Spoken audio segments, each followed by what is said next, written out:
chats and help us in diagnosing these cases. Without further delay, I'll hand it over to Razi. Razi, over to you. Good evening, everyone. So, coming to the first case, this is a 3-month-old boy presented with born to 33 consanguineous parent, presented to OPD with history of excessive crying at night, which was consolable since past 1 week to 10 days, and not giving proper eye contact. And at night I had feeding issues and reflex issues with GR, and sucking and swallowing was fine. There was good weight gain. And there was intermittent bluish discoloration of hands and lips on while crying, what parents have observed more overnight. Perinatal was uneventful, and on examination, head circumference was 37 centimeters, and AF was open. There was no perception of light. Hypopigmented iris was there, which was familial. Dorsal reflex was there. Fundus was normal. One capillary hemangioma over abdomen was there, and umbilical hernia was there. No organomegaly. Mild early hamstring catch was there. Early spasticity and partial neck control, and with truncal hypotonia and poor weight bearing was there. So initial thoughts with history of excessive crying more at night since past 1 week. So initial GI related, colic or reflex related, or with additional bluish discoloration in the history, we thought of cardiac or pulmonary related. For the cardiac related, Pudico was one which was normal, and respiratory related could be secondary to laryngomalacia causing reflex spasm, causing this desaturation and bluish discoloration. Other causes could be like peripheral atherosclerosis, that could be benign as well, and other differentials where like any polycythemia or hemoglobin related things were thought initially. Okay. Right. With that background, I think an MRI was done around 3 to 4 months of age. Yeah, so this is around 3.5 months of age, and on T1 video sequences, you can appreciate that there is a delayed myelination, especially in the splenium of the corpus callosum, possibly also in the anterior limbs. You should be starting at this point of time. Cerebellar white matter also does not demonstrate optimal myelination out there. Optic radiations also are not myelinated. And additionally, you can appreciate on the T2 sequences, there is prominence of the frontal horns, and you can appreciate, and they look at the basal ganglia, they are hyperintense. The basal ganglia are hyperintense. It should not be this intensity. They are reduced in dimensions. So there is some degree of hypoplasia or atrophy out there. And you can appreciate secondary changes of frontal horn prominence due to the caudate nucleus volume reduction. In terms of cerebellum, and the cerebellum did not demonstrate any changes of volume abnormalities out there, and no structural changes in terms of particle malformations on these sequences. On diffusion weight sequences, there were no corresponding or no changes of restricted diffusion, no ostical abnormalities on the SWA sequences, especially in the basal ganglia. Look at the midline SAD sequences, possibly some degree of mild hypoplasia of the corpus callosum out there. But in terms of the brainstem and the cerebellum, not very significant, maybe minor changes of inferior vermin hypoplasia. But yeah, these were the main findings. Supratentorial findings were main, and the basal ganglia findings were also main.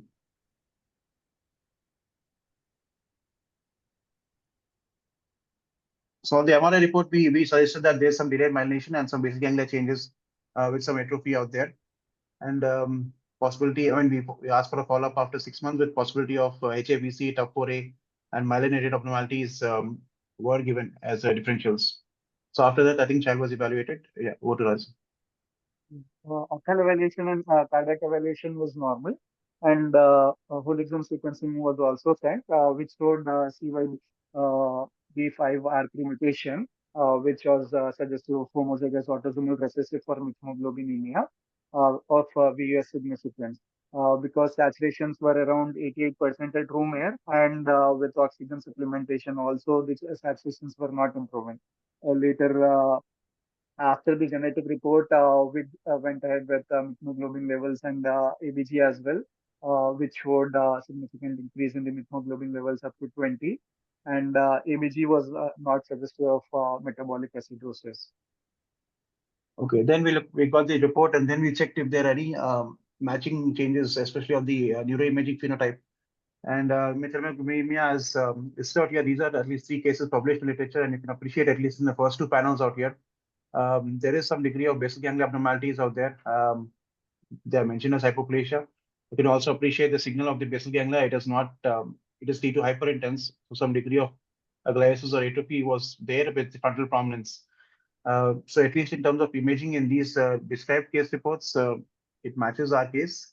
The other findings which we demonstrated at least around 50 cases, as you can see listed out here, there is progressive atrophy of the brain and white matter abnormalities. Can be seen in this basal ganglia atrophy and hypoplasia has been described in CRO 23 patients. The other differentials we thought, initially thought was HIPC, though cerebellum was not atrophied. We thought maybe after 3 months, it could be an evolving phenomenon. But the basal ganglia changes in terms of atrophy and hypoplasia and signal changes, one must think of HIPC as one of the differentials. The UFM1 and the TAP4A cause the HIPC, the differentiating features, though not related to this gene, the coordinate is usually hyperintense in UFM1, whereas it is relatively spared in TAP4A mutations. Yeah, so we like to open this case if anyone has similar experiences and if it matches the clinical and imaging phenotype and any other sessions. I think it matches very well, imaging-wise, clinic-wise, and the exome sequencing. And although here it's declared as uncertain significance, I think it's a good match. And 20% of methemoglobin is just very much. And this is more likely to be type 2. And the long-term prognosis, I've seen 2 children, is very, very limited. They survive for years with severe microcephaly and spastic cerebral palsy. Thanks again. Prenatal diagnosis can be offered.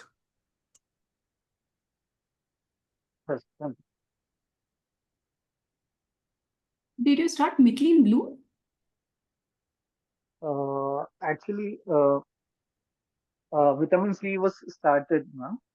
In hemoglobin recently only they were visible. Not sure. After VBG, recently yesterday only they came. Yeah. All right. There are no comments. Yeah. So imaging matches and the clinical aspect matches. Yeah.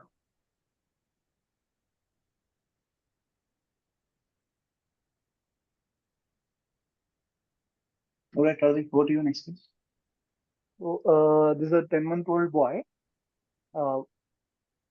Presented with around 4 months of age. Child had better neck control, but around 5 months, child had pneumonia. Post which lost complete neck control, and gradually there was improvement in neck control over next 5 months period. He was able to sit with support, and pull to sit was there, and reaching out for objects, and mouthing was there, and tracking, going was there. So recent on follow-up visit had right-sided eyelid twitching and jerky movements of hand lasting for few seconds for initial 4 days, followed by continuous episodes of right facial twitching with associated bell activity. Child was conscious during the episode. So thought to be right-sided epilepsy partialis continua. Born to third-degree consanguineous parents, full-term 3.7 kgs, no significant perinatal issues. Head circumference was 45.5, AF was small open, and bilateral esotropia was there, and with normal dermatoglyphic, significant paraspinal weakness and significant hypotonia was there, and intermittent weight bearing was there. Based on the phenotype, with initial illness triggered neuroregression, both motor and cognitive regression, followed by gradual picking up of milestones, but not reaching to the baseline, as well as now with on follow-up with right-sided EPC, initial differentials of Paul-G, mitochondrial depletion disorders were considered. All right. I don't have scan images, limited film images. At 10 months, Razi, what was the age? Yes, sir. Like around January it was done, sir. So way earlier. Okay. So it's an infantile age group. Let's assume that. And the main findings, what we are seeing here, coming from top to bottom, look at the midbrain, you can appreciate the cerebral peduncles are hyperintense. Substantia nigra also is hyperintense. Subthalamic nuclei are there, and also the globus pallidi demonstrate almost symmetrical T2 hyperintensities. Not sure of the age, so myelination is difficult to assess, but the deep brain nucleus changes and the brainstem changes. These are the main findings on the T2 Reddy sequences. No malformations and no focal lesions other than those changes seen in the central regions of the brain. I'm not sure it projects, but on the diffusion weighted sequences, you can appreciate the areas involved, especially the brainstem, demonstrate restricted diffusion. And on the coronal sequences, again, you can better appreciate the central abnormalities going from the globus pallidus to subthalamic nuclei and also the brainstem sectors. With this, I think mitochondrial disorder was kept as primary, also thought of as a primary possibility based on the imaging finding. And child was evaluated. Yeah, Rajiv. Last was sent, which was significantly elevated. Thyroid profile and TMS was normal. And whole exome sequencing with mitochondrial was sent, which showed NDU-FA13 genetic mutation, homozygous mitochondrial complex point deficiency, autosomal recessive, and VS significance. So clinically, does it match, Rajiv? In terms of? Yes, clinically it matches with regression. Okay, and imaging findings also, they are described as vesical hyperintensive cerebellar involvement, but this is, I think, a paper recently published. And what you can appreciate, at least on the imaging aspects, it matches most of the features it's seen in our case. You can see predominant involvement of basal ganglia, brainstem, cerebral peduncles going up to the medulla. So the imaging features more or less match are the case which are seen the limited images. And yeah, I think as Rajiv mentioned, the clinical phenotype also is a match. So I think we are going towards the likely positive gene, but I'll open the case if anyone has any suggestions. I agree, it's a very good match. Just a question, is a cervical cord involved as well? Maybe you don't have appropriate sections. No, no, again, I don't have this. I don't have a SAG also. So.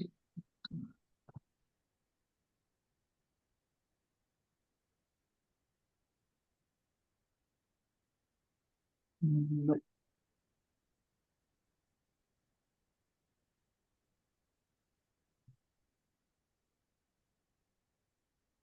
Okay. So yeah, we'll take. I had a question. Yeah. How specific are these changes for different mutations? The mitochondrial mutations are many, there are so many of them. Yeah. Some of them are, yes, you get maybe in this particular case, but generally, how specific are these? Are these, like, is it a general kind of statement to say that you get, brainstem, basal ganglia, globus pallidus, yeah, brainstem, yeah, white matter, sometimes white matter, but is it like if you have a particular mutation, most of your mutations will, most of those cases in that particular mutation will have the same changes? Is that correct? Usually the DNA mutations are more centrally placed, centrally affected, the basal ganglia, brainstem, cerebellum. The nuclear ones are more white matter abnormalities. tRNA ones are again more around the corticospinal tracts and the spinal cord. And Leigh disease, as we know, is more the dorsal striatum. So yeah, we have one white matter case in the. So some of them have, and some of them maybe just more non-specific, isn't it? SERF1, COX1 can also present with predominantly these changes. Yes, yeah. But in the SERF1 will be mainly in the brainstem, isn't it? Brainstem, yeah. Nihaal, perhaps the pattern also depends on the age of the patient. Yes. There is some kind of often it's quite a dramatic dynamic. Yeah.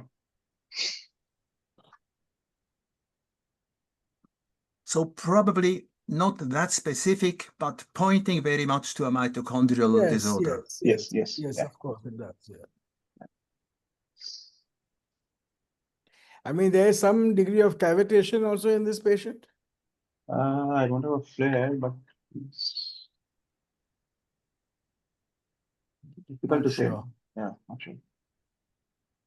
Okay. I think on subsequent images we might eventually have it. Yeah. This was January, so almost a year back.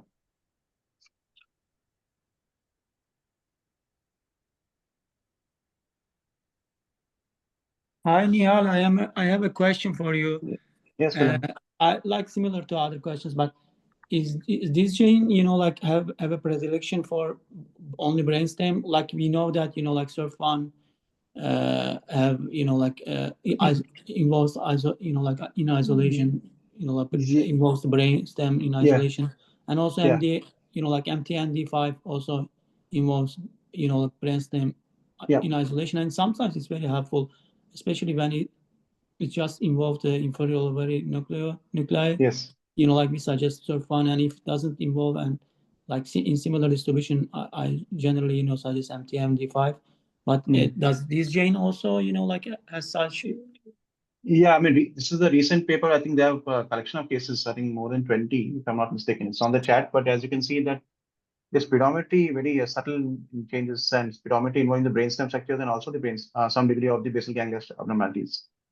So maybe in comparison to SURF1, there is more basal ganglia involvement, whereas maybe SURF1 will have more of a brainstem involvement. But yeah, most of the changes what they have described is along the central regions, basal ganglia and brainstem. Okay.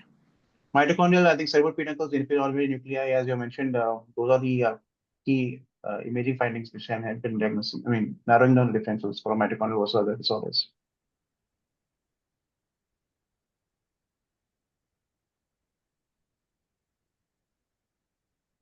All right, I think I put the reference in the chat, so feel free to look for it. We'll conclude that the imaging and the clinical matches with the detected gene. All right, Razi, over to you. So this is a 1-year-old girl born to non-consanguineous parents. Developmentally normal till 6 months of age. Around 6 months, child had excessive irritability and crying, especially with poor sleep pattern, and slowly regression of motor as well as cognitive milestones over 1 to 2 months period. Lost sitting followed by rollover and upholding. And there was increasing in tightness of all the limbs, and loss of eye contact was there, poor perception to light, and recognizing mother by only touch and consolable by sounds.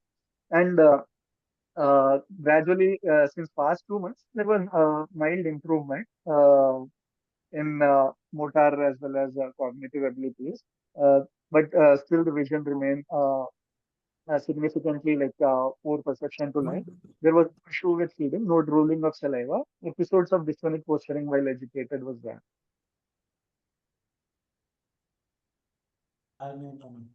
No perinatal issues. One of the sibling died around 7 months. Query aspiration, it was not clear. And on examination, head circumference was 43.5 with severe behavior and poor perception of light. Roving eye movements were there, and response to sound was good. No excessive startles. Spasticity, lower limb significantly like adductor more than gastrocnemius more than hamstrings, and axial hypotonia was there. Vertical fisting and poor habituation was there. So with initial thoughts of neuroregression, motor more than cognitive, and spasticity as well as severe child had bilateral optic atrophy on fundus examination. So possibility of mitochondrial related encephalomyopathies, SURF1 or complex from related or Golgi related were thought of. Can't it be Krabbe disease? Yeah, I mean, spasticity, Raji, I mean. Yes, early onset spasticity with regression with optic atrophy. Krabbe was no, what I'm saying is, it's not possible Krabbe's irritability infant. Yes, sir. Krabbe was but there was mild improvement in motor milestones past 1 month. So more of mitochondrial we thought of. All right. With that, I think we'll go to the imaging. So diffusion-weighted sequences, confluent abnormalities, cavitatory leukodystrophy demonstrated in the bilateral hemispheres out there. You can appreciate that the walls of the cavities demonstrate predominant restricted diffusion. The white matter changes, again, confluent changes with the areas of cystic degeneration within the white matter, especially in the posterior aspects. Some punctate abnormalities also demonstrated in the posterior limb of internal capsule. Cerebellum, in terms of signal changes, was relatively spared. There was some degree of papilledema on both sides. But yeah, the main findings are the extensive white matter abnormalities in the supratemporal brain associated with some degree of necrosis cavitation. Flare sequences, again, you can appreciate the areas of cystic degeneration out there. Again, bilateral hemispheres demonstrate these changes. Again, you can appreciate the posterior limb capsule involvement and relative sparing of the posterior fossa structures. In terms of the SWS sequences, there was no abnormalities in terms of blooming. So yeah, these were the main imaging findings. And midline SARS, again, an helpful clue in possibly differentiating these leukodystrophies. Look at the involvement of the corpus callosum. Usually the middle part of the corpus callosum is here, as seen here, is more severely affected, whereas the inner and outer margins are relatively spared. Coming down to the cervicomedullary junction and the cervical cord, you can appreciate there's predominant central and dorsal column involvement. Spectroscopy was placed in the white matter changes, and you have significant inverted peak at around 1.33, so as to a prolactate abnormality out there. Just to highlight the possibilities and differentials for this case or approach to this case, middle bay of corpus callosum is a helpful clue in mitochondrial disorders, possibly due to the high energy demands and vulnerability to oxidative stress, as postulated, not proven, but it's a common pattern seen in mitochondrial leukodystrophies.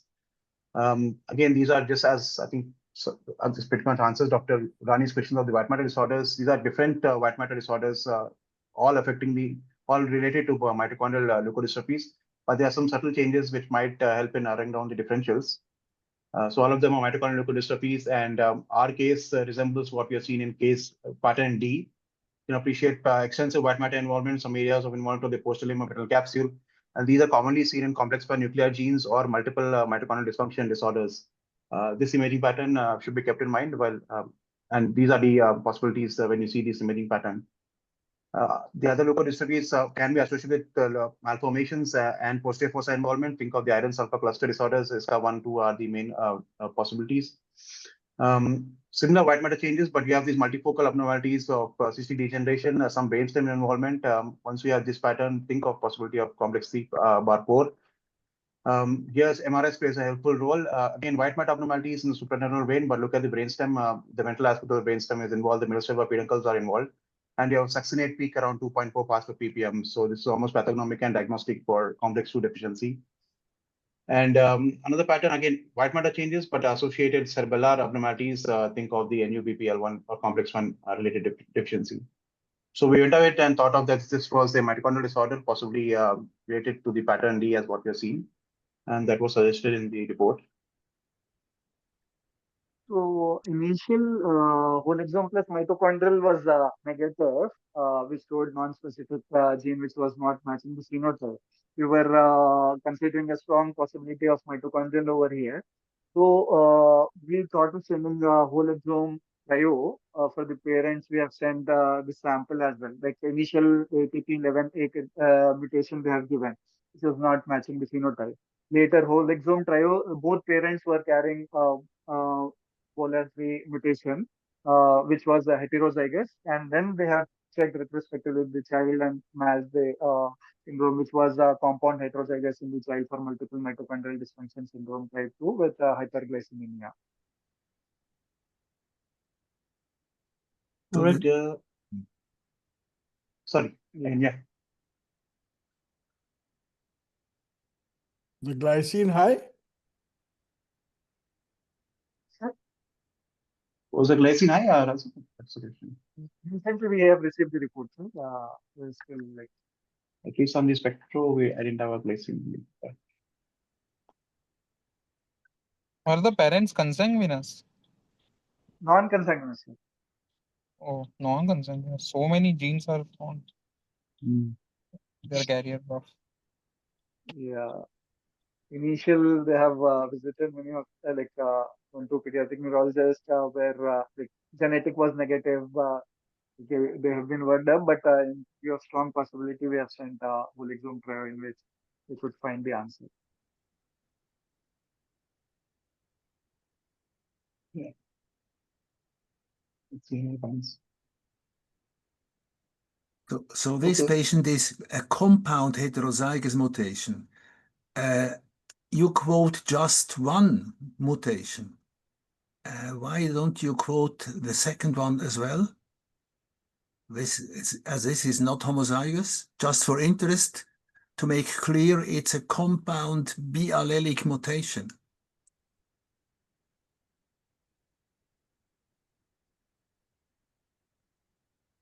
Raji?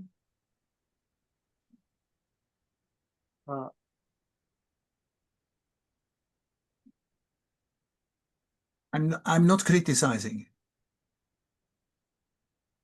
Do you mean the NBAS gene, the infantile liver failure syndrome? No, I mean the parents are heterozygous Yes, for yes. two different variants. Yeah. I understand. So the child has also two different variants. Yeah. And you quote one and say it's compound. So there must be another one. And which type of that other one mutation did you find? You understand? Maybe I'm too complicated. You give one variant in exon 2 and you name it, but you say it's a compound heterozygous, so there must be another variant somewhere. Yeah, there are two variants. Where is the other variant? It's next to it. Yeah. Silari has a variant exon 2 C107T more than G, and the other one is exon 2 C136C T. C136T, yeah. Yeah. So one And is there are pathogenic, two one is variants uncertain. of the same gene, which makes it compound heterozygous. Okay. I missed that point. Please forgive me. No issue. What does it mean? Silari Tulasi. And No, it's the mothers and the fathers name. I can tell you. Father and father. Father's name and mother's name. Okay. Thank you. Thank you.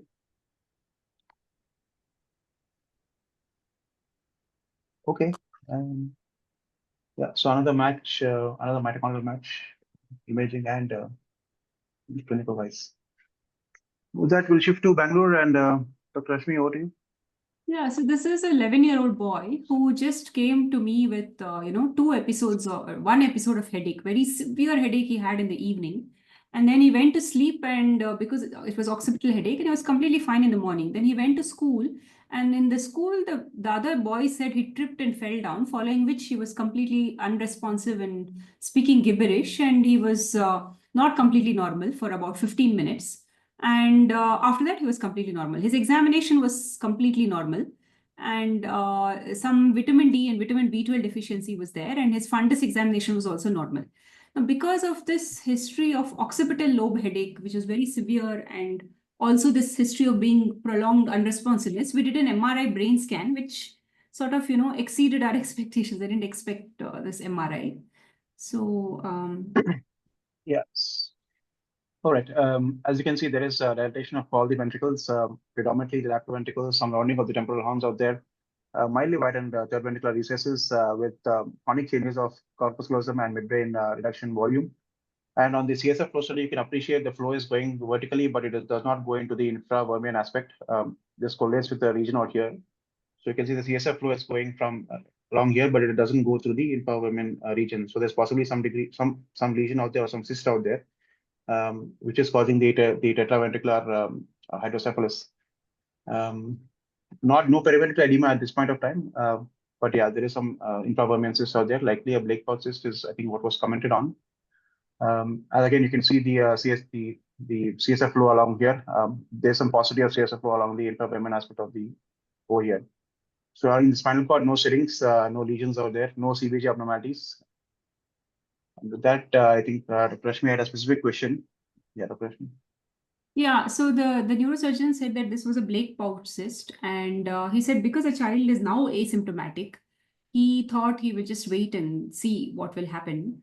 So I 2 things I put it up. One is this CSF flow thing. I'm not, I don't have that much experience. So I just wanted you to, explain to us how you see the CSF flow and how it's actually done, because it's sort of a thing we don't do routinely. And Yes. of course, the surgery, it depends on the neurosurgeon also. And I wanted to know what other people think about this. So. I have 2 questions. First to Dr. Rashmi, what about the head circumference? Head circumference, head circumference. It's an 11-year-old boy. So, is it normal, or is it increasing, or it's stable, or do you have any data perhaps? Perhaps you don't have. No, I'm sorry, I don't. My other question to Nihaal is, Hmm. what about the floor of the third ventricle? I can't see that on. And for me, an important question would be, is that third ventricle dilated and pushing on the chiasm? Because on the long run, the chiasm doesn't like this pressure. And this would be my only concern in terms of wait and see indefinitely. I agree, this is Blake pouch cyst, very likely. There is no alternative, I think. You understand my question? Yes. Some patients deteriorate slowly with that condition, and then you can consider a third ventriculostomy. That's why I'm asking about the details about the third ventricle. Okay. So again, this is the third ventricle, and you can see there's some scalloping out there. The floor is not visible clearly, but there is some, the recesses are slightly widened. And the chiasm also is not seen clearly on this image, but yeah, it is definitely not normal. What I would say. Okay. And the flow, how do you see this flow? So the CSF, so this is all CSF. So if there was no cyst over here, the CSF flow should go up to here and again come down, or vice versa during the systolic and diastolic phases. Is the dark thing the CSF flow, is it? On this image, the white thing is the CSF flow.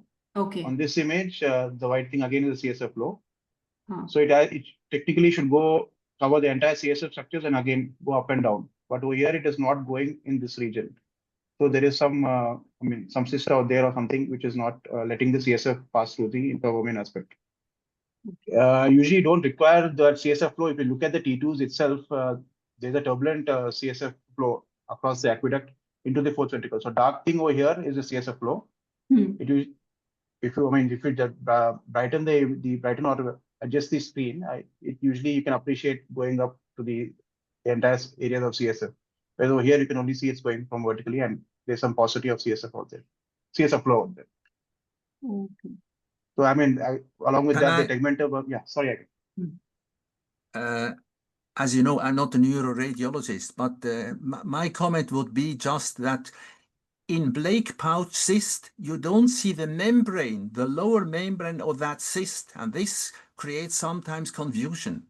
But the overall situation, tetraventricular hydrocephalus, and depending on the tela choroidea position, you can be sure it's Blake pouch. So where do you see the membrane usually? You don't see it usually. That's a confusion. So where is the membrane? If you call it a cyst, you would expect to see the membrane of that cyst. But you don't it. But you see indirectly that compression and that the flow is different. You don't see the lower part of the membrane. Nihaal, correct me. Yes, you're right. That's why the first MRI when we didn't know it was Blake pouch cyst. Only after he did the flow studies, he said it's Blake pouch cyst, the neurosurgeon. But cyst, if you do very thin size CSF sequences of the one which you use for cranial nerves, on that you can possibly see the tena-tela choroidea complex, which can be seen and differentiated from a Dandy-Walker malformation versus a Blake pouch cyst. Okay. But in terms of the vermian, tegmentovermian angle and the fastigial angle here are completely against Dandy-Walker variant. So, or Dandy-Walker complex. Don't bring that into confusion, I think. This is Blake pouch cyst, full stop. Yeah, I agree. So next question, I think Dr. Rashmi had is when to intervene and what is the... Yeah.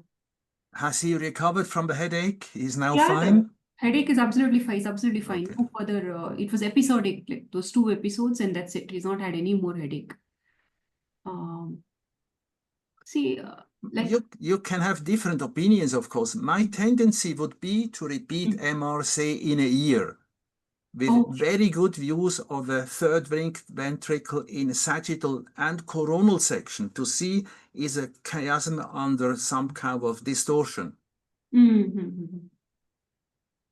So in 1 year, unless he has any symptoms before that. Yeah. I have seen some babies present like this, and that time they do cystoperitoneal shunt, right, for babies to release the cyst and then release the obstruction. I Like if think you they do a see, third ventriculostomy if there's significant hydrocephalus causing. if you have a newborn baby, you can't Okay, do newborn. Okay, newborn, yeah. ventriculostomy. Then they do cystoperitoneal shunt. Huh? If they're presented as a newborn. Sometimes you can wait and see for a few weeks or a few months, and it can be stable for quite some time. It can be stable for quite some time. Okay. I think it's an individual decision. Oh, I see. Okay. So for this boy also, if he does not have any symptoms, we can just repeat the scan in 1 year and then see. This is my view, yes. And your neurosurgeon is okay to say, let's wait. Yes. Yeah. He said that if he had symptoms, if he had papilledema, I would have operated. But because he doesn't have any symptoms, there's no papilledema, I want to wait. That's what he told me. So,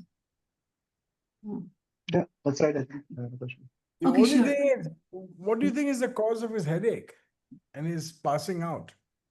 The neurosurgeon said that you can have times when the pressure can suddenly go high. No, but that is if that means you are saying it's a symptomatic of this break pouch cyst and obstructive hydrocephalus. In which situation, it's next time probably you might rather be... a coincidence. Yeah, that's what I thought. That is probably I mean, not a related. patient If with it is a related, you should do something. could also have a migraine as a double trouble, so to say. Yeah. You keep an eye on him. Yeah, sure. Yeah. Okay. Thanks so much. Thank you, Dr. Nihaal, Thank you. including Thanks. this. Thank you. Thanks, everybody. All right. From Bangalore to Jaipur, Dr. Vivek, over to you. Yeah, thanks. Can you hear me? Yes, please. So it's a 18-month-old boy who I've seen a few weeks back. So he was a term baby, no neonatal shoes. And around 6 weeks age, he started to have these episodes where he will just be really inconsolable for up to half an hour and then sleep for a few hours after that. And mom felt at the time he would have weakness of one side of his body transiently. This continued till 5-month age, 2-3 times a week, then stopped for a few months. And then as he grew at 9 months, and from then 3 episodes, he had clear episodes of right-sided hemiparesis. So this is the first video when he was 6 weeks old. He's just inconsolable. Suddenly, he was feeding, he becomes inconsolable. And even though it's not visualized here, but right side, and then he will sleep and then awake. So not normal. So these were treated as seizures with the levetiracetam, and that didn't work. And by itself, it stopped by 6-month age. And then the next video, do you have, Nihaal? The images. Yes. So he had an MRI done during this period. Around 3 months age, he had the MRI. I don't have the exact age, but it was done during these episodes, somewhere between 6 weeks to 4 months. I think around 3 months. And to me, it didn't show much. Yeah, I mean, on these images, nothing much. I just thought maybe the splenium had some hypertensity, but I don't have an ADC to confirm. Right. Yeah, so nothing much, I think, based on these images. At that time, nothing much. Yeah. At the time, the episodes were there. Right. So then at 3 discrete episodes as he grew older. So one on the left at 9-month age, and that was father had taken a video where he had this myoclonus, slow myoclonus sort of. And after that, he had the weakness of the right arm and right leg for a day, and that resolved. And the last episode, when they came to me, he had that event 7 days back. So in between, he was well. So from 9 months, then I think 13 months, and this 18-month event where he became weak and the weakness didn't improve. So the right side is hemiparetic. So this event was 7 days before, and the previous one, there was complete resolution in between. He's a developmentally normal child. He hasn't regressed. And for this, he has been evaluated over the 18 months. He's at echo, which is normal, homocysteine normal.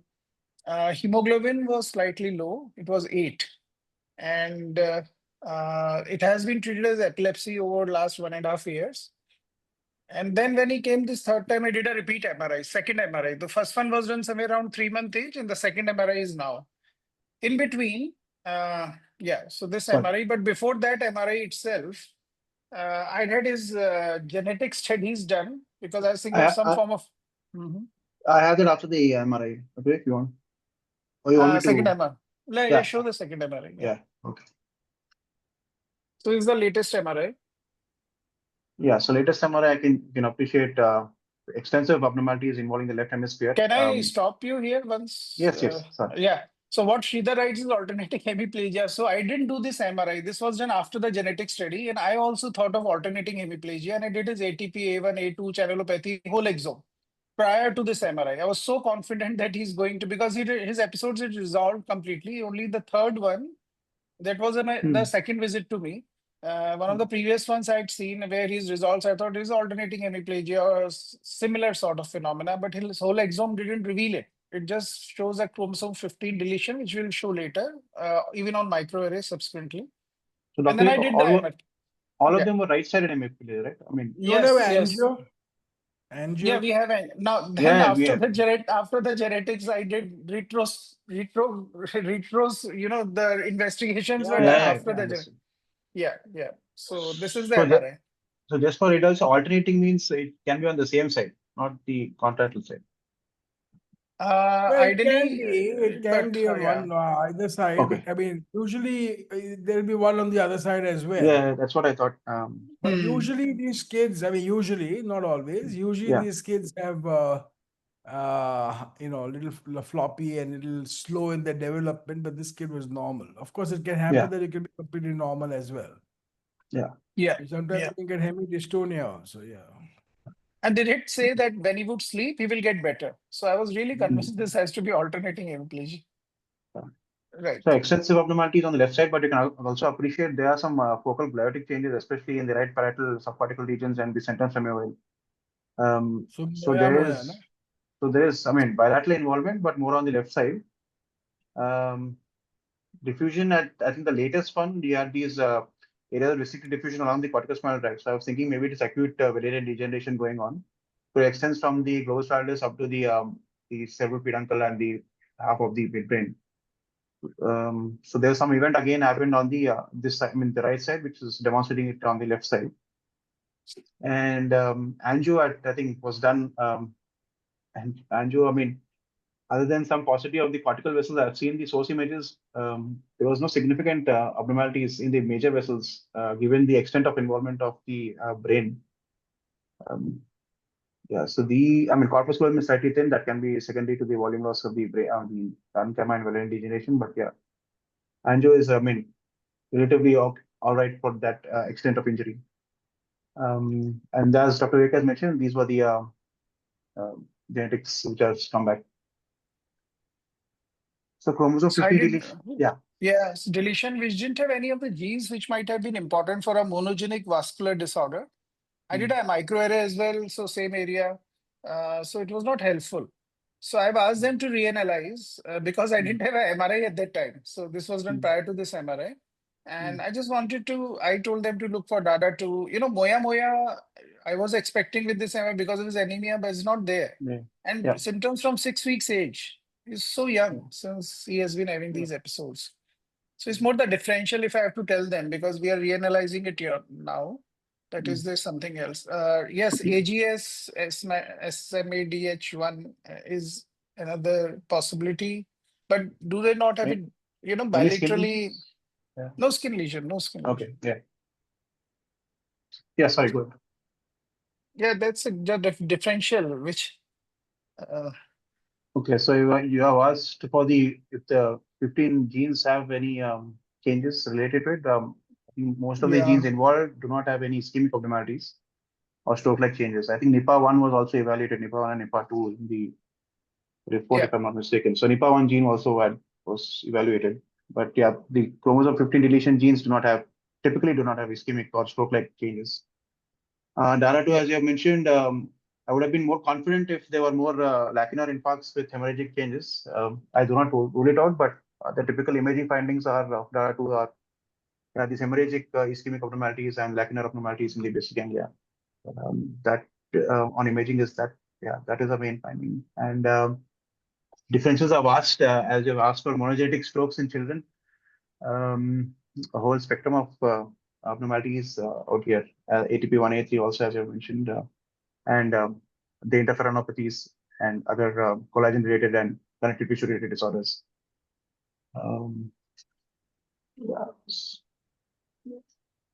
No family history of stroke, no history of cataracts, no history.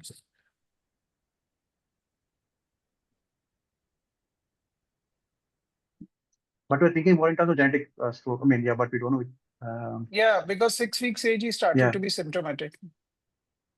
And for that extent of abnormality, moya when the vascular changes would have been there. So I think moya will be less likely now.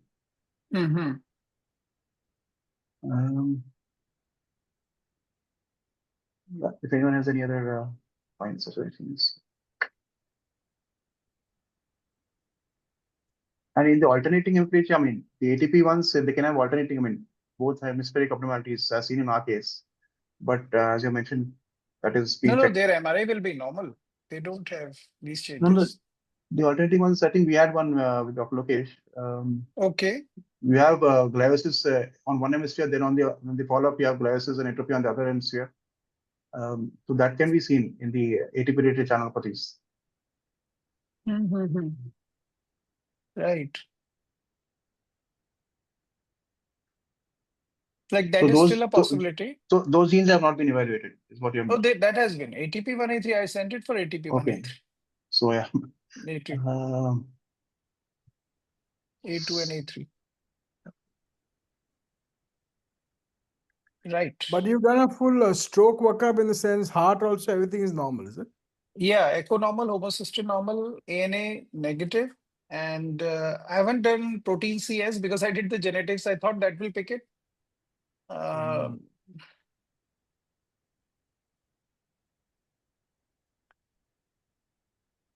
6 weeks age is too young.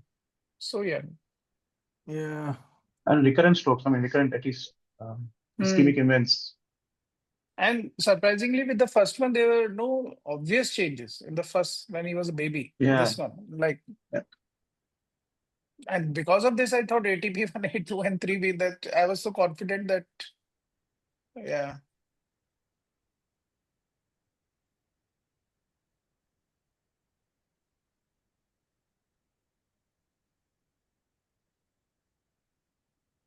At 18 months, yeah.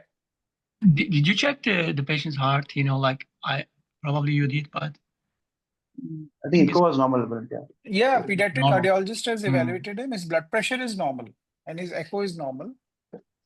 Yeah, you know, like angio is normal, but you know, like we know that in children, it's like even after the like major arterial strokes, the vessels can be well like recanalized. This could be like misleading that like this is not like some sort of arteriopathy. Or I agree, like it's very awkward that totally normal having totally normal arteriogram. Dr. Taj asked for CSF lactate if it was just for lactate doesn't cause diabetes. Melas. Like it was a Melas typically. Yeah, posterior quadrant involvement, I think, in Melas typically. Yeah, and actually we've done an exome following the MCA territory, isn't it? Yeah. Yeah. But he does have on the right side. On the right side, there is a right side also there are changes. I mean, small less. No, in fact, that could be. I thought, in fact, when I saw that, I thought maybe they have some watershed kind of infarcts. Yeah. But it doesn't appear that. No, the infarcts are there, but nothing has come out of. Right, I've sent for reanalysis. I'll let you know. Sickle cell, others. Right. It doesn't have organomechally. Well, 6 weeks of age to have sickle cell disease causing strokes. My God. Has to be something. Moya I've seen, but this is like very unusual. Very unusual.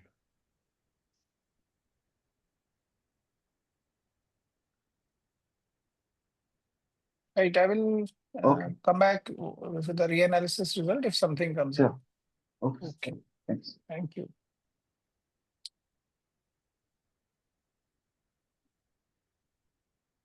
All right, Akila, if you're there, over to you. Hello. Yeah, go ahead. Good evening, everyone. So we have a case of a 11-year-old girl who was developmentally normal and in usual state of health till 9 years of age. At 9 years of age, that is in December 2023, she had right-sided headache with right-sided frontal headache with vomiting and transient weakness of left upper limb, which lasted for minutes. For which MRI brain was done, which showed a right frontal and parietal T2 and flare hyperintensity with perilesional edema with normal MRA, and this was treated in outside facility as a neurocysticercosis. Okay, I'll stop you there because the imaging is not suggestive of NCC. Yes, sir. Okay. So we have only film images, but you can appreciate two areas, predominant areas on the right hemisphere, demonstrating the significant vasogenic edema. And I think contrast will be helpful. Yeah. So in contrast, you have this nodular curvilinear enhancement, some gyral enhancement out there, not typical of NCC. Won't agree with that diagnosis. And angio, as you mentioned, was described as normal. But you can see there are these at least two lesions out there, two large lesions out there in the right hemisphere, demonstrating this nodular curvilinear and gyral enhancement. Yeah, so at this point of time, child was thought of to have NCC and treated accordingly. And then after 3 months. Do you have a diffusion image? No, yeah. I don't have it. But I think demyelination vasculitis. Yeah, inflammatory- effective demyelination could be, no? Yeah. Yes, sir. Yeah, We so didn't have the film, but it was reported as diffusion restriction. Imaging was normal. Okay.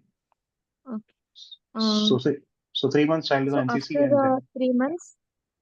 then 3 months, child again had an episode of motor aphasia which lasted for a week, for which MRI was repeated, in which new lesions were present in left hemisphere and the old lesions had decreased in size. And this was also in outside facility only. So it was suspected as an acute demyelinating disorder, for which she was treated with IV methylprednisolone pulse and was started on oral steroids and MMF. Okay, so we have follow-up scan. Follow-up scan demonstrates new abnormalities on the contralateral hemisphere. Now the left hemisphere also demonstrates these large T2 hyperintense, flare hyperintense lesions. The right-sided one, has reduced in comparison to the first scan, but we have additional abnormalities on the left hemisphere now.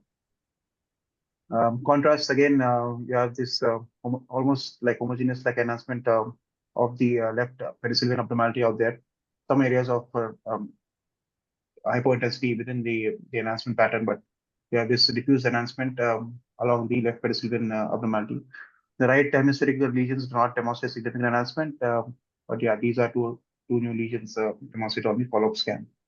I don't have cuts of the optic nerves or spine sequences. Check for any associated inflammation going on there. So child is thought to have demyelination and was treated accordingly, and then after 7 months, what happened? After 7 months, the child developed right eye pain along with headache without any diminution of vision. And after this MRI, brain with spine and optic nerve cuts were done, and she was found to have T2 flare hyperintensities and T1 hypointensities in deep and subcortical white matter region bilaterally with right optic neuritis with normal spine images. With this report, she presented to our center in October 2024, and she was treated with IV methylprednisolone pulse, and she was continued on steroids. Workup was done. ANA anchor were negative, MOG and aquaporin 4 were negative, and CSF OCB was also negative. She was continued on oral prednisolone and shifted to azathioprine. After 7 months in June 2025, repeat MRI was done. All right. Repeat MRI, you have interval reduction in the lesions. There are residual abnormalities, but compared to the prior study, you can appreciate that there is a reduction in the lesion, especially in the subcortical and deep white matter. Contrast for enhancement also, there's being negligible or no significant enhancement on the post-contrast studies. Spinal cord, yeah, difficult to appreciate on this image, but doesn't appear to have any significant lesions. Angio was done. Angio is normal. Optic nerve cuts doesn't demonstrate any significant edema. Possible reduction in the volume, but would need better sequences to evaluate that. So she was continued on oral steroids and azathioprine, and she remained symptom-free. Do you have any? However, Sorry. yes, sir. Sorry. SWI or anything? No, Dr. Rani. Okay. So however, the child was having mild cognitive decline over the 2 years, and the last MRI was also showing an atrophy. So we readmitted for evaluation. OCT and visual acuity assessment were done, which was normal, and on examination, child did not have any focal neurological deficit. And in higher mental function assessment, there was some difficulty in calculation. Everything else was normal. We did a repeat MOG and aquaporin, which was done and was negative. So our doubt was whether this is just a seronegative demyelination, or should we looking for any mimics of demyelination, like any isolated CNS HLH or primary CNS, small vessel CNS vasculitis.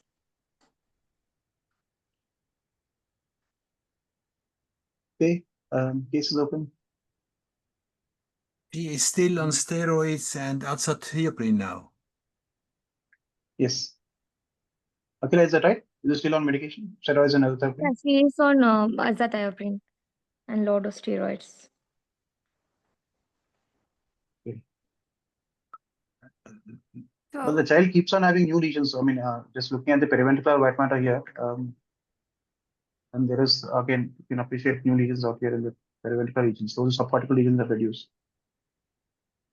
I'm not an this is Dr. expert. Shah. Yes, sir. Yeah, hi. So, I mean, yeah, she has recurrent episodes of these lesions.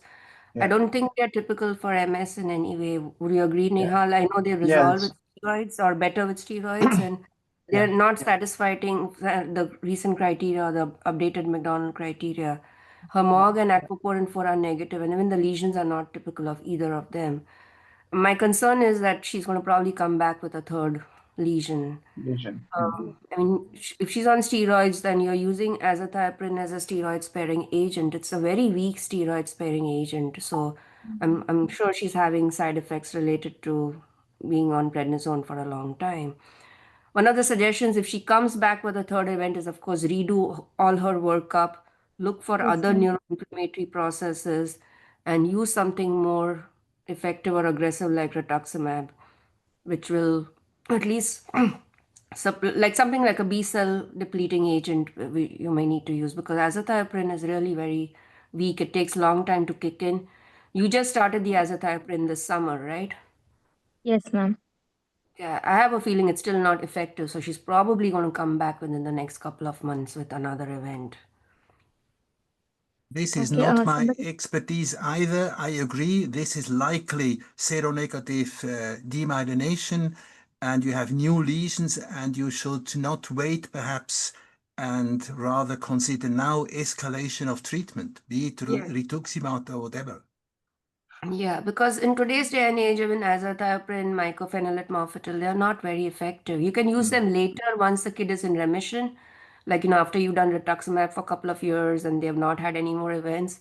And then if you're worried, you can, scale that down to like how we do in MS. Now the protocol is to start with more aggressive treatment, and then once the child is in remission, you put them on a slower or less effective medication, basically. We no longer do less effective and then go to escalation therapy. So I don't think this is clinically or radiologically MS, but only time is going to tell you. I have a feeling she's going to have a next episode in the next 3 to 6 months. We actually had doubt in the pathology. Is it just demyelination, or like any other mimics can fit into this? I agree. I think mimics are more likely than demyelination. We are labeling this as demyelination, but even the lesions are so subcortical. Are there any major periventricular like there's no sagittal scan, Nihaal, but is there a sagittal scan where you can see any periventricular lesion suggestive of MS? I have a contrast here, but yeah, there are no lesions. Yeah, I don't think this is clinically. I mean, yeah, initially you could have said maybe this is a tumor factor demyelination, but very atypical still. You know, I mean, the fact that she's had a second event, I would be a little more aggressive about treatment, especially if, rituximab is an option and she comes with another event, definitely I would switch to something like that. Any So- systemic findings, Akila? Any other system is involved or abnormal? No other system involved. Somebody asked about ferritin. Serum ferritin was Yeah. normal. Mhm. And did you do CSF oligoclonal bands? You've done it. Yes, sir, it was negative. Negative. Yeah. So Again, that makes some MS less likely, right? Dr. Yes, ma'am. Namrata, Yeah. you said in MS one should not use down to up. It should be up to down, which Yes. is like so. I have 4 patients of MS. Youngest is 2.5-year-old. 2.5-year-old. So I couldn't use those fingolimod and or anything. And I started interferon, and he's now 8 years, and he hasn't had any relapse. And same is for my 3 more patients who are 7, 9, and 12, started on interferon, and they're doing very well. So, but the message I understand is that you should go for something bigger like rituximab, DMF, fingolimod, and then come down to interferon. Especially if how they have it is? aggressive disease. So first of all, you want to make sure you They always have aggressive on MRI. You can Right. never, MRI will always be aggressive. So if you give it to adult neurologist, you will say start rituximab. But MRI is always aggressive in a child it doesn't mean that he has aggressive MS. And all of them are so good on interferon. So that message that you should start on something stronger and then come down. So that's the general message. I was Well, recently generally, I tend to agree that, the item was a 2.5-year-old, but usually the adolescents which get MS, most people are now going for DMF or fingolimod rather than, at least DMF is, I think, recently, approved for that age also. So I think that may be because beta interferon over long term has not really shown that much reduction in the lesion lower, isn't it, Vivek? Right. Every year I exactly. do religiously MRIs and they all are doing No, so I well. understand. I'm not saying in your patients, there are exceptions, of course, to this rule, and that may be the case, but I'm saying in general, this seems to be the. Yeah, that's In the any case, recommendation that you go but tumor factor demyelination can occur in MS. It's just that it's unusual. Because if you see all the lesions, even the second one was very large, the second MRI. And I agree with I think the lady who was presenting that we should, do an SWI if we find any hemorrhagic kind of areas or something, or maybe we can think of something like a CNS isolated HLH or something else. Yeah, the cerebellum is relatively spared. I mean, going by typically change of HLH. Sorry? The cerebellum is relatively spared, none for HLH. Yeah. Yeah, I agree. It's usually brainstem cerebellar areas. Yeah. But this is not something common, so I'm not sure what. When was this last scan from? Which month? This is June. So what I would suggest is repeat an MRI when she's asymptomatic and, do all the studies which Nihaal would recommend, especially to look for the CVS, the central vein sign, the paramagnetic rim lesions, to see if she has any new lesions since this last scan. And I think that, don't wait for that next event to occur and see where you are and do a good sagittal T2 flare, SWI, or SWAN. So basically, we know if there is anything new happening even when she's asymptomatic. Because you said she's atrophy, right? She's got atrophy on her brain scan. That could be the that can be long-term secondary to the steroid long-term steroids. Steroids, yeah. agreed. Yeah. But Not- get I an mean, interval not- scan now in November or December and see what her findings are. The biggest point of MS against MS is the fact that the lesions have actually, in the first and second scan, they've actually reduced on the right side. Usually MS, the lesion load keeps increasing, but of course, you can get exceptions. Even if it doesn't increase, it never goes away. It always, the previous lesions are always there. While in MOG and And NMO, over they here, go they've away. disappeared. They've disappeared. Yeah. So, I mean, GFAB, the new kid on the block, you can do that also if, you should do just that what. also, yes. Yeah, yeah. They can do it in CSF in Kochi. Okay, sir. Last Okay, point. yeah. You said why it's not MS. I fully agree. But you said also she is asymptomatic, but according to the slide, she has cognitive problem increasingly. This is a symptom. Yeah. So Yes, she's sir. not asymptomatic. Yes, sir. Yes, sir. You mean I think asymptomatic in Just terms as of an encephalopathy. argument that you should not too long wait and see before you consider escalation of the treatment.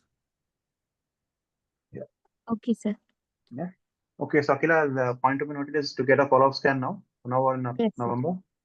Yes, sir. Yes, Then sir. after the scan, we'll And take it get up. all All- the sequences. I think this is just Yeah. a incomplete scan. Okay, sir.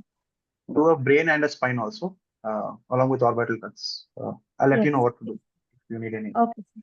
Okay, sir. Thank you. Okay. Yeah. Okay. Thank Thank you. you. All right, to our last case.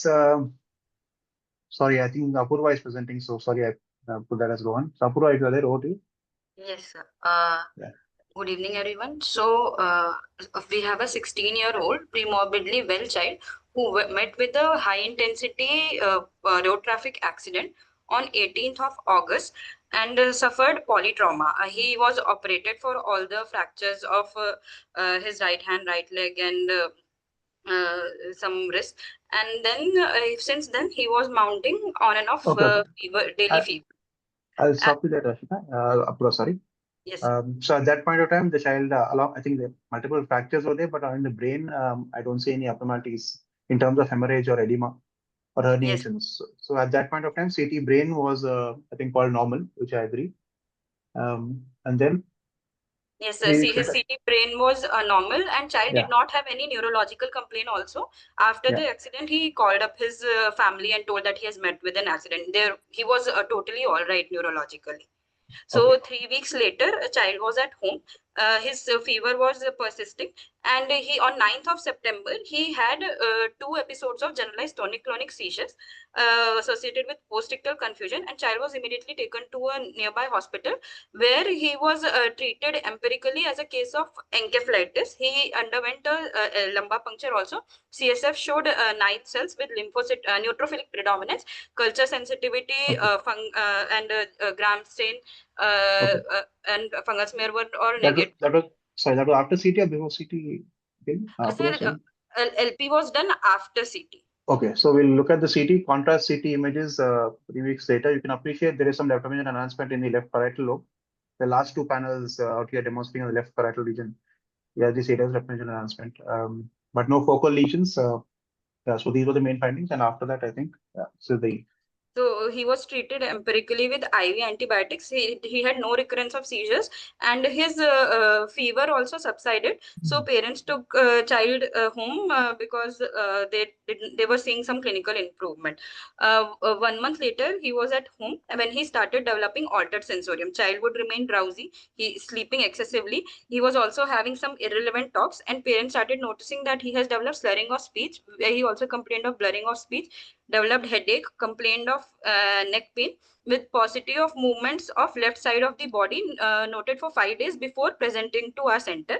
There was inability in getting up to sitting position on his own, and whenever made to sit, there was swaying noticed by the parents. He was not able to drink water on his own. There was some tremulousness of the hands that were noticed. He also had 1 episode of projectile vomiting, and there was worsening sensorium. So then he presented to our center. On examination, child was lying in bed with multiple scar marks of trauma noted and surgery. Then he was spontaneously opening eyes, but spontaneous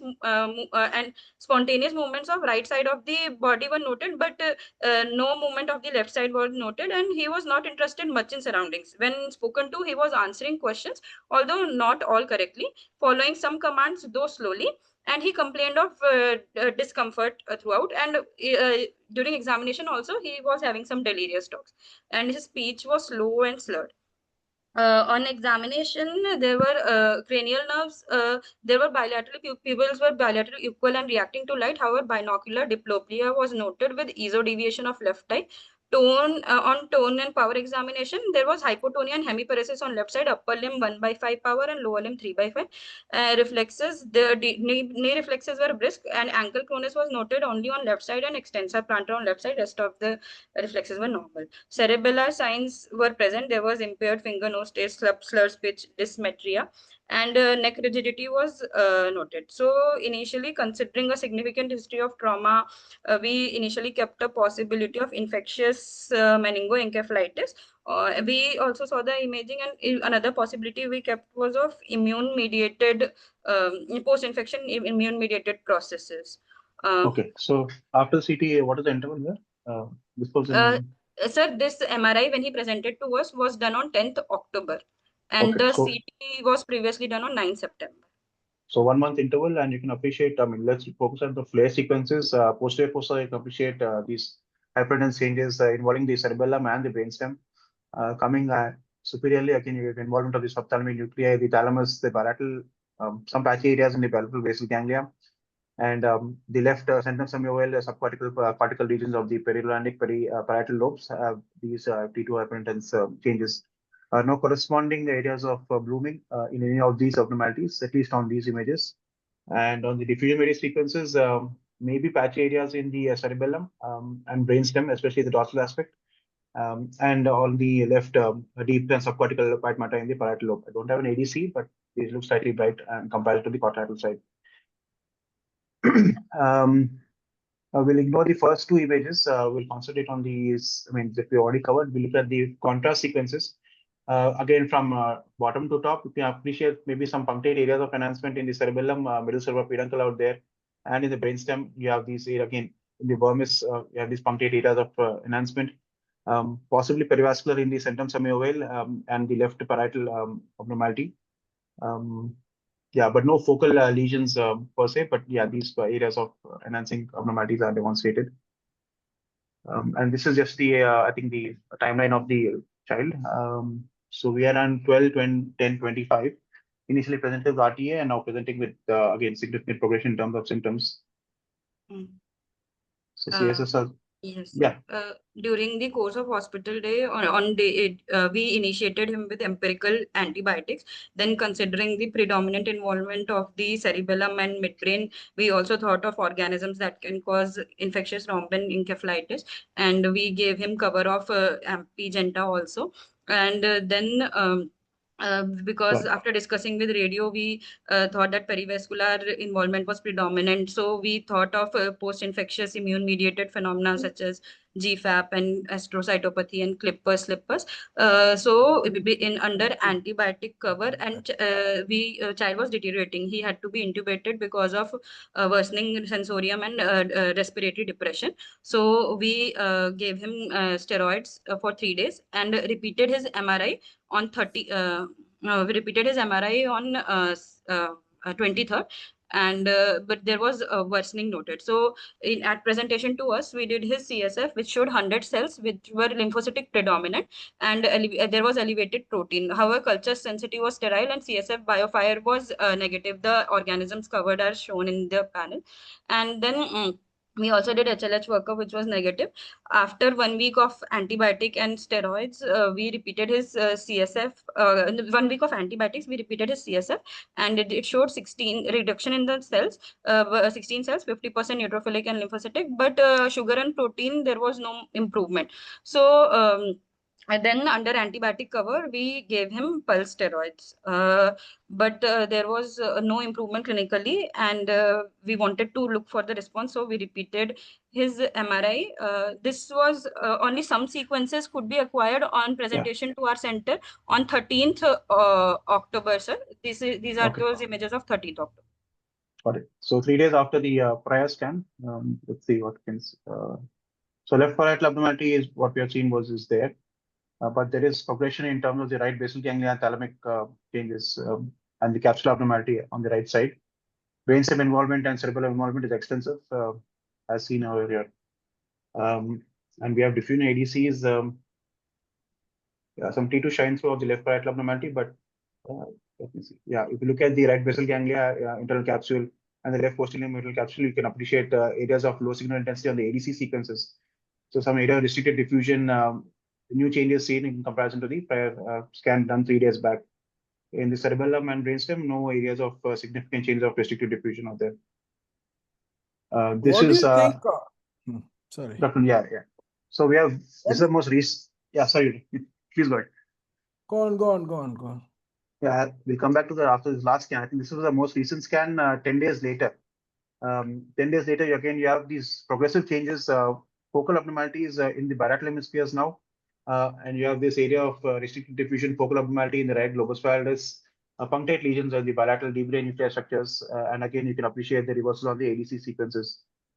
T2s, you can appreciate there's again progression in terms of radiological findings, subcortical cortical abnormalities in the bilateral hemispheres, deep white matter changes, deep brain nuclear changes more on the right side, brainstem and cerebellar involvement also involving the dentate nucleus as highlighted out here. SWA sequences, I think for this scan we have SWA sequences, and you can appreciate majority of these lesions, especially in the peripheral aspects, demonstrate these punctate areas of blooming. So in subcortical cortical regions, the right globus pallidus abnormality has this peripheral areas of blooming.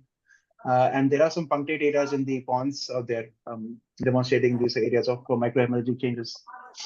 Post contrast, you have predominant perivenular perivascular type enhancement in the bilateral superficial parietal lobes.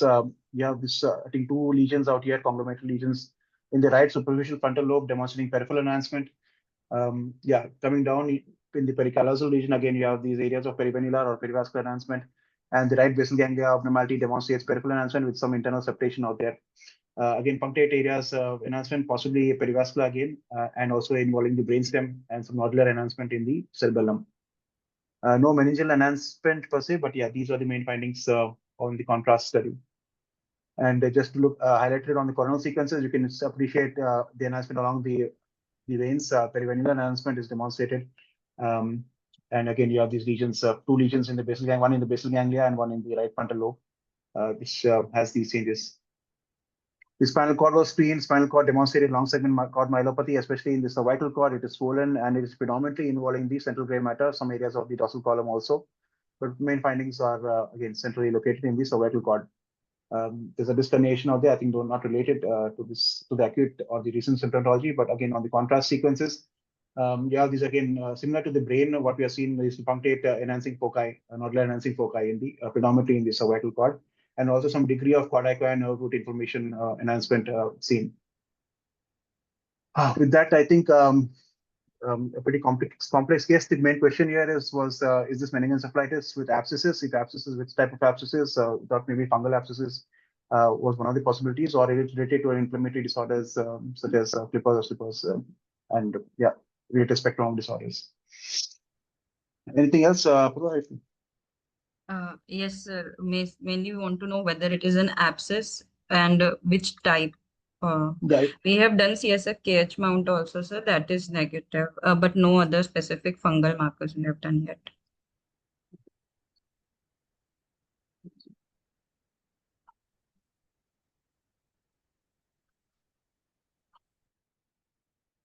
So almost it's a progressive month disease. into the illness? 2 months, I think. September starts at September 9.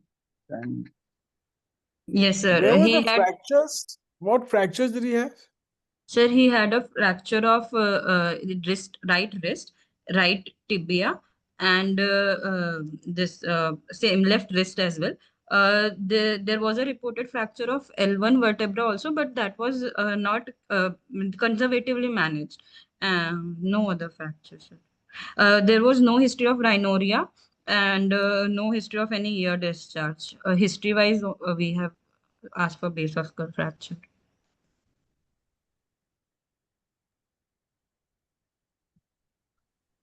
Is it possible for an hospital-acquired infection later on? How long was the child on ICU and ventilator? He was never intubated in outside hospital. He got intubated on 15th October, sir. So it has been 9 days. Because these lesions were not there on the initial CT and also the subsequent CT. Yes. Dr. Nihaal, actually, we wanted to know, can you go through us like initial differentials we considered and now how we should proceed? Like, the current thing is looking more of like infectious, or are Yeah. you suggesting fungal? I mean, how should we go ahead? Were there So the any region, I mean, yeah, sort of. any open wound? Were the fractures No, sir. compound fracture? No open fracture, sir. No skull fracture. Because this looks like some sort of,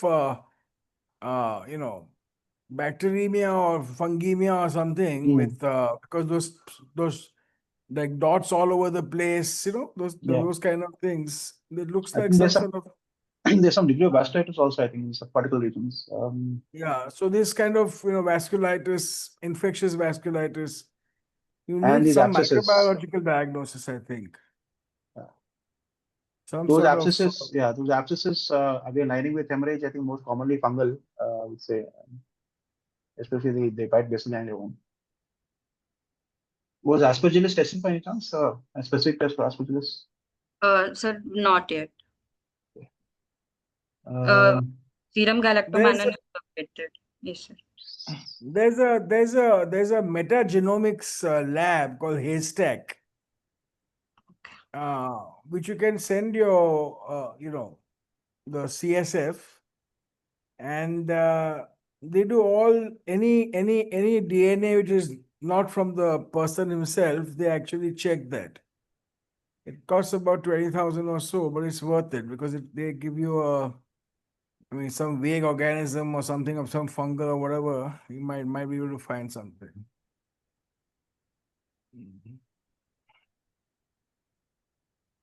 So how do we treat them now, Dr. Erdani? That was the question. Well, I think you'll have to find out what the organism is. If it's a fungal, I would treat him with antifungal agents, but the problem is you should get the CSF and send it off for some sort of fungal. There's a pan-fungal test also, no? You can do that test, which looks at all the fungi at one go only, and then you require a microbiological diagnosis over here, frankly speaking. Just one thought had flashed through my mind. I think this is completely I'm not sure. But can fat embolism come later? Yeah, I checked on that. It's too late. It's within a week or 2 weeks, it was, and they're usually more symmetrical in nature, more starry sky type pattern. Because they have these dot kind of things. No? Yeah, they do on the SW especially, but they're more diffuse as far as I know, and usually they are more or less on both sides is really similar. But yeah, this is almost 1.5 months into the surgery, if I'm not mistaken. Yes, sir. He underwent surgery in August. August, okay, so 2 months. Yes. It's too late, I think, for that.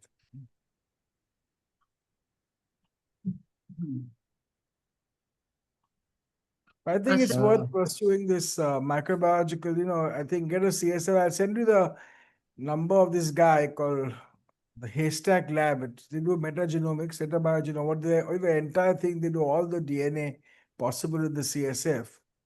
And they exclude the DNA from the patient himself, and then they give you a diagnosis if there's something is found. It will be worth it.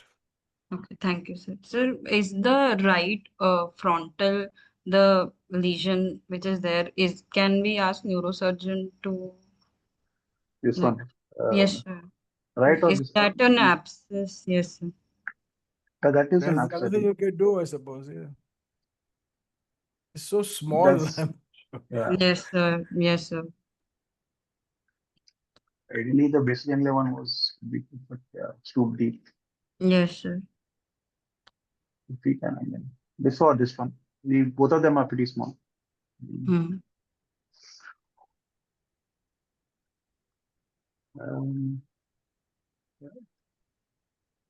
All right. Khalid says planning for metagenomic, as Dr. Erdani has mentioned. Razi, CSF, Bactifast, Fungifast, NGS, beta glucan, Galactoman, MRS wasn't done. Okay, MRS, as you mentioned, shows NAP. Okay. NAP, I think that's a normal NAP which toxo, I'm not sure. We haven't tested for toxo. Sir, should we continue steroids in this case, or like it is if we are suspecting infectious vasculitis also, should we continue? Actually, if you're suspecting fungus, please don't give steroids.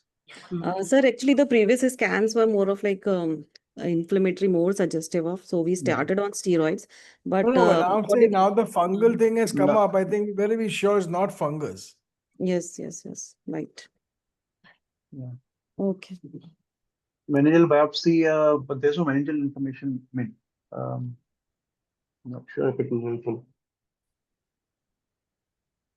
But I think the lesions have been something they knew. I mean, not originally there. Some of the child has picked it up, the infection. Okay. All right. So we can stop steroids. I think if the child is affordable, send for the tests as Dr. Nadi has mentioned, and I think Razi has also put up in the group the contact. We'll have to do out fungal first, and then maybe take it after.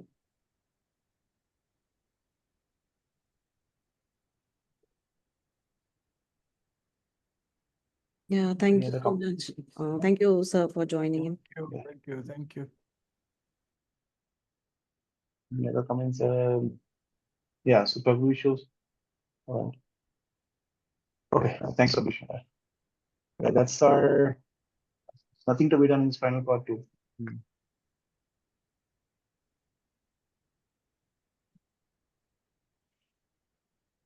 Okay, we're stuck with this case, but we'll hopefully if you can give us an answer, wonderful. Yeah, fungal was my first thought, given the lesions with the hematologic components. So that would be that. I'll conclude. I think that's our last case. We'll come back in 3 weeks. I think we have a conference in a fortnight in Dubai. So we'll meet again on the 14th of November. Thank you. Thank you. Well then, bye-bye. Thank you. Good night.